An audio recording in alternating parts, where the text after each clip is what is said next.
ஜூலை மாதத்தில் துலாம் ராசினருக்கு மாச ஆரம்பத்தில் உங்கள் ராசிநாதன் 10ல் இருக்கிறாருங்க. 3-10க்குரியவர் பரிவர்த்தனை பெற்றிருக்காங்க. அவர்களுடன் உங்களுடைய ராசிநாதன் சென்றிருக்கார். வேலையில் நிறைய துலாம் ராசினருக்கு மாற்றம் ஏற்பட வாய்ப்பு இருக்கு. புதிய வேலை கிடைக்கிறதுக்கு உங்களுக்கு வாய்ப்பு இருக்குங்க. இறை வழிபாடு கண்டிப்பாக இந்த மாதம் நீங்கள் செஞ்சுக்கணும். லாபஸ்தானத்தில் கேது அமர்ந்து லாபாதிபதி பாக்கியத்தில் தான் இருக்கிறாரு.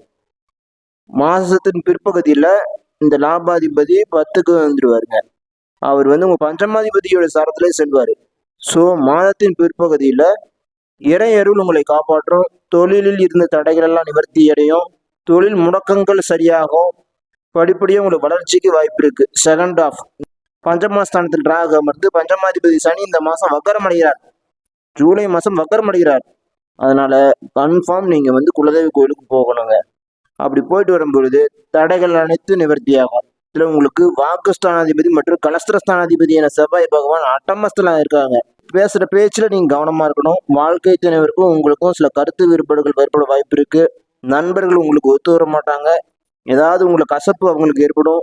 கொஞ்சம் கவனமா இருந்துக்குங்க. அவங்க கிட்டலாம் உங்களுக்கு வருமானத்துல பற்றாக்குறை இருக்காது. காரணம் குருவுடைய பார்வை தனஸ்தானத்து மேல விழுவுறதுனால கண்டிப்பா வருமானம் தேவையான இன்கம் உங்களுக்கு கிடைச்சிட்டு இருக்கும். தொழிலுக்கு மட்டும் சில மேலதிகாரிகளுடைய டார்ச்சர் உங்களுக்கு இருக்கலாம். அதெல்லாம் சரியாகும். படிப்படியா சரியாயிருங்க. டென்ஷன் ஆகாம ரிலாக்ஸா இருங்க. அனுமன் சாலிசா கேளுங்க. ஏன் என்றால் உங்க ரோகஸ்தானத்துல சனி பஞ்சமாதிபதியாக இருந்து வக்கரம் பெறுகிறதுனால சில பேருக்கு ஹெல்த் இஷ்யூ வரத்துக்கு சில துலாம் ராசினருக்கு வாய்ப்பு இருக்கு. ஸோ அதெல்லாம் சமாளிக்கணும் இல்லையா? அதனால நீங்க குலதெய்வ கோயிலுக்கு ஒரு தடவையா போயிட்டு வந்துருங்க. உங்களுக்கு தேவையான பொருட்கள் வண்டி வீடு வாகனம் சம்பந்தமாகவும் உங்களுடைய ஆடம்பர சம்பந்தமாகவும் உங்களுடைய உடல் ஆரோக்கியத்துக்கு அவசரமாகவும் சில சுப விரயங்கள் நீங்க பண்ணிக்கிங்க. அதுவும் இந்த மாசம் ஒரு நல்ல ஒரு விஷயம் தாங்க. துலாம் ராசினருக்கு ஃபர்ஸ்ட் ஆஃப் ஒர்க் லோடும் ப்ரெஷரும் இருக்குங்க. செகண்ட் ஆஃப் கொஞ்சம் ரிலாக்ஸாக நீங்கள் ஃபீல் பண்ணலாம். தொழிலில் நல்ல ஒரு மாற்றத்தை கண்டிப்பாக குருவும் உங்களுக்கு கொடுப்பாருங்க. உங்கள் ராசிநாதனும் லாபஸ்தானத்துக்கு போயிட்டு ஒரு நல்ல முன்னேற்றத்துக்கு லாபாதிபதியோடைய சாரத்திலே செல்றதுனால லாபங்கள் உறுதியாக இந்த மாசத்துல பிற்பகுதியில் உண்டு. இருந்தாலும் மாசத்தின் முற்பகுதியில 10, 11, 12 ஆகிய 3 சந்திராஷ்டம நாட்களில் கவனமா இருங்க.